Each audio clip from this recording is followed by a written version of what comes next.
আসসালামু আলাইকুম এভরিওয়ান। সবাইকে আমি জানাই শুভ সকাল।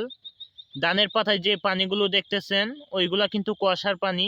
ওইগুলা দেখলেই বোঝা যায় যে শীত আসতেছে অতি শীঘ্রই, তাড়াতাড়ি আমাদের সামনে কঠিন শীত আসবে। ওই দেখেন ধানের পাতায় পানিগুলো জমে আছে কত সুন্দর করে। আল্লাহর সৃষ্টি কত সুন্দর, সুবহানাল্লাহ। তারপর ওইদিকে দেখেন কিছু ধান ফুটে উঠছে, ওই দেখেন ধানগুলো, ওইগুলাতে কিন্তু কুয়াশার পানি জমে আছে। ওই দেখেন ধান। একমাত্র গ্রামের পরিবেশ। আমি তো গ্রামে থাকি, তাই প্রায় ভিডিওতে বলি শহরের চাইতে আমার নিজের গ্রাম সেরা। প্রাকৃতিক সুখ শহরে পাওয়া যায় না, গ্রামে যতটুকু প্রাকৃতিক সুখ উপভোগ করা যায়। ওই দেখেন গাছফুল, এখানে অনেক গাছফুল আছে। ওই দেখেন গাছফুলগুলো ফুটে আছে। হা হা, কৃষক আমাদের বাংলাদেশের প্রাণ। ওই ধান চাষ করে ওই ধানগুলো শহরে যায়, গ্রাম অঞ্চলে যারা কৃষিকাজ করে না তারা বিক্রি করে খায়।